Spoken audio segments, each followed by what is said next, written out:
My brothers, I like the fact that it's cold. And I love the fact that every one of you is uncomfortable. And many of you are thinking about your car and you're thinking about your home. You're thinking, get me out of here and let me get back into the car where there's some warmth.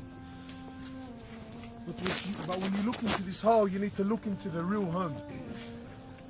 This is the destination of every single one of us, my brothers. This is the reality of life. They say the cemetery is a quiet place. They say the cemetery is a silent place with a loud message. When I went to Syria, there was a cemetery in Syria there. It had a plaque on the door. And the plaque read, "Do not be surprised by us," speaking on behalf of the dead. "Do not be surprised by us, for we were like you yesterday. And as for tomorrow, tomorrow you will be like us."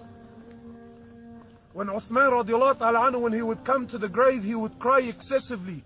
He would cry like he doesn't cry to any other subject, to any other topics. A Sahaba would ask, "Oh Uthman, why do you cry like this when you come to the grave? Why don't you cry like this when, when the Prophet speaks about hellfire?" Or when he says, because this is the reality. If this is a pass, everything else is a pass.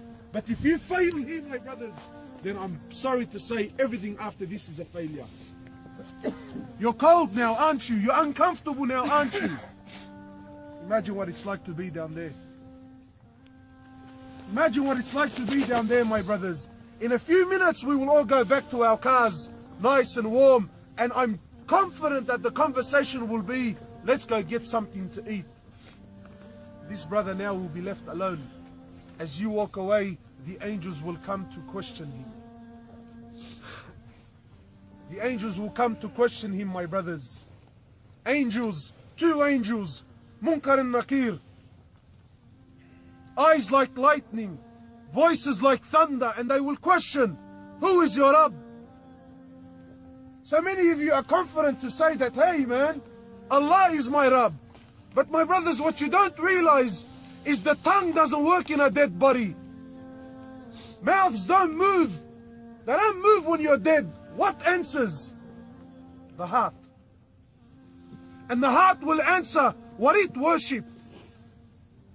If you worship dunya and you worship money, the heart would say that the dunya and money is my Rabb. And the heart knows. The heart knows.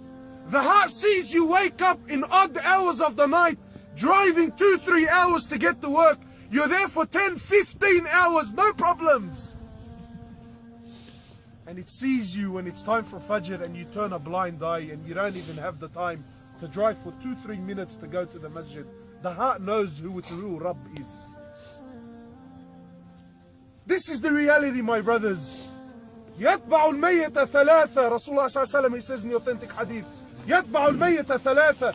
3 things they follow the man to the grave: his wealth, his family, and his deeds. I'm sure his family are he, yes or no? Yes. And his wealth is also he, yes or no? You, aren't you his children? That's his wealth. His money is he. I'm sure one way or another someone has to pay for this. And his a'mal. In a few minutes, and some of you already in their hearts are thinking, when's this guy gonna finish, man? In a few minutes we'll be going back to our cars. Rasulullah ﷺ, he says, فَيَرْجِعُ مَالُهُ وَأَهْلُهُ. He says his wealth and his family will go back. وَيَتْبَعُ. And what is left? وَيَبْقَى عَمَلُهُ. This is life, my brothers, here. Look, this is the truth. This is it. What value does your home have here? Where are your buddies now? Where are your girlfriends now? Where's your weed now? Where's your car, bro? Where is it now? Any one of these people, take them out of the ground and tell him, brother, you have one more day in dunya. How do you think you live it? My brothers, where are we going? Where? Why are you wasting your life? Why do we waste our life? I don't understand. Did you think this day was not coming, Yani?